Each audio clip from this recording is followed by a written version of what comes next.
विकास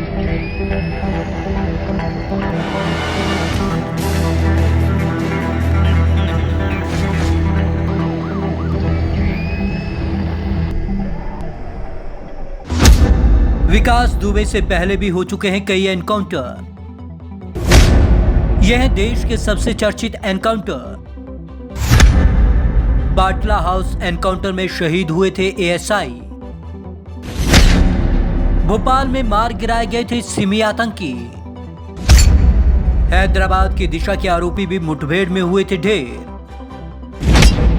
सोहराबुद्दीन शेख और इशरत जहां की मुठभेड़ आज तक सुर्खियों में।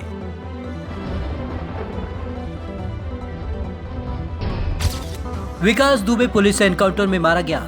हालांकि इसे लेकर विवाद भी हो रहा है और इस एनकाउंटर को फर्जी बताया जा रहा है, लेकिन ये कोई पहला एनकाउंटर नहीं है जो चर्चा में रहा हो और जिसे लेकर विवाद खड़ा हुआ हो। पहले भी ऐसे कई एनकाउंटर हो चुके हैं जो राष्ट्रीय स्तर पर सुर्खियों में रह चुके हैं। हम आपको ऐसे ही कुछ चर्चित एनकाउंटर के बारे में बताने जा रहे हैं जिन्होंने समय समय पर सुर्खियां बटोरी और जो विवादों में रहे। बाटला हाउस एनकाउंटर। जब चर्चित एनकाउंटर की बात आएगी तो बाटला हाउस एनकाउंटर का नाम सबसे पहले आएगा। इसके तार 13 सितंबर 2008 को दिल्ली में हुई सीरियल बम धमाकों से जुड़े हुए थे। दिल्ली पुलिस ने जांच में पाया कि बम ब्लास्ट को आतंकी संगठन इंडियन मुजाहिदीन ने अंजाम दिया था। 19 सितंबर को दिल्ली पुलिस के इंस्पेक्टर मोहन चंद शर्मा को पता चला कि बाटला हाउस की बिल्डिंग नंबर L18 के फ्लैट नंबर 108 में सीरियल बम ब्लास्ट के जिम्मेदार आतंकी रह रहे थे। उन्होंने स्पेशल सेल के लोधी कॉलोनी स्थित ऑफिस में मौजूद एसआई राहुल कुमार सिंह को टीम लेकर वहां पहुंचने को कहा और कुछ देर बाद अपने डेंगू से पीड़ित बेटे को छोड़कर खुद भी वहां पहुंच गए। थोड़ी देर बाद जब पुलिस वाले अंदर घुसे तो 4 लड़कों को कमरे में देखा, जबकि एक बाथरूम में था। फिर दोनों ओर से धड़ाधड़ फायरिंग होने लगी। फायरिंग में इंस्पेक्टर मोहन चंद शर्मा को 2 गोलियां लगी। बाद में वो शहीद हो गए, जबकि एक हवलदार बलवंत घायल हो गया। वहीं 2 आतंकी आतिफ अमीन और साजिद की मौत हुई और आरिफ शहजाद भाग गए, जबकि सैफ को पुलिस ने पकड़ लिया। हैदराबाद एनकाउंटर। 27 नवंबर 2019 को हैदराबाद में पशु चिकित्सक के साथ दुष्कर्म के बाद उसे जिंदा जलाकर मार डालने के आरोपी भी एनकाउंटर में मार गिराए गए थे। पुलिस ने इस मामले में 4 आरोपियों को गिरफ्तार भी किया था। 6 दिसंबर को हैदराबाद पुलिस 4 आरोपियों को सीन रिक्रिएशन के लिए हाईवे पर ले गई। वहीं उनका एनकाउंटर कर दिया गया था। इसे लेकर विवाद खड़ा हो गया था। सरकार ने एसआईटी गठित की थी। सुप्रीम कोर्ट ने जांच आयोग गठित किया था, जिसकी रिपोर्ट आना अभी बाकी है। भोपाल में सिमी आतंकियों का एनकाउंटर। साल 2016 के अक्टूबर महीने में भोपाल में सिमी से जुड़े 8 कैदियों को पुलिस ने मुठभेड़ में मार गिराया। ये सभी कैदी भोपाल जेल से भाग गए थे। पुलिस के मुताबिक student Islamic movement of India यानी कि सिमी से जुड़े इन कैदियों ने एक सुरक्षा गार्ड का गला रेतकर हत्या कर दी थी। बाद में चादरों की रस्सी बनाकर जेल से भाग निकले थे। बाद में इन आतंकियों को ईट खेड़ी के पास घेरा गया। पुलिस के मुताबिक दोनों तरफ से गोलीबारी हुई, जिसमें सभी कैदियों को मार गिराया गया। इशरत जहां एनकाउंटर।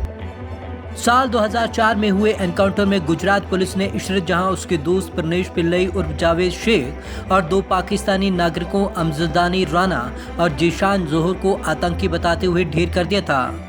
इशरत जहां केस में पूर्व आईपीएस अधिकारी डीजी बंजारा, पूर्व एसपी एनके अमीन, पूर्व डीएसपी तरुण वरोट समेत 7 लोगों को आरोपी बनाया गया है। पूर्व डीजीपी पीपी पांडे को बीते साल सीबीआई अदालत ने इस मामले में आरोप मुक्त कर दिया था। Sohrabuddin Sheikh encounter.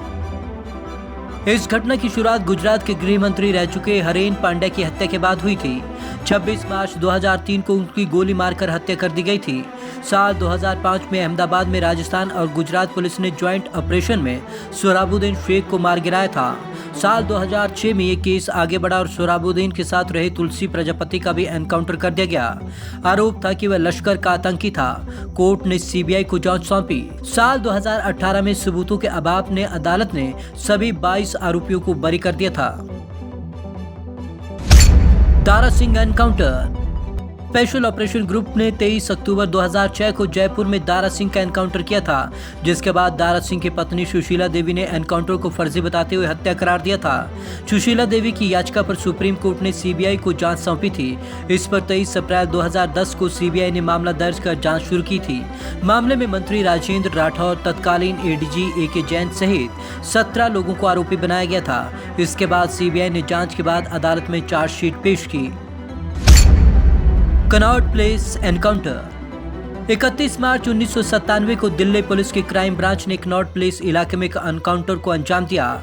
ACP SS Rathi के नेतृत्व में क्राइम टीम ने हरियाणा के कारोबारी प्रदीप गोयल और जगजीत सिंह को उत्तर प्रदेश का गैंगस्टर समझकर गोली मार दी थी। इस घटना में दोनों कारोबारियों की मौत हो गई थी। फर्जी एनकाउंटर के इस मामले में 16 साल तक सुनवाई चली, जिसके बाद अदालत ने आरोपी पुलिस और अन्य अधिकारियों पर कार्रवाई के निर्देश जारी किए थे। हर एक एनकाउंटर की कहानी एक जैसी। साल अलग अलग हों, जगह अलग अलग रहे हों, लेकिन चेहरे अलग अलग रहे हों। चाहे एनकाउंटर में मारे जाने वाले हों या फिर उन्हें एनकाउंटर कर मार गिराने वाले, लेकिन इन सभी एनकाउंटर की कहानी एक जैसी है। हर जगह पुलिस ने यही कहा कि अपराधी भाग रहे थे, पुलिस का हथियार छीना, उस पर गोलियां चलाई। आत्मरक्षा के लिए पुलिस ने गोलियां चलाई और अपराधी मार गिराया गया। Bureau report, Punjab Kesari TV, Chandigarh.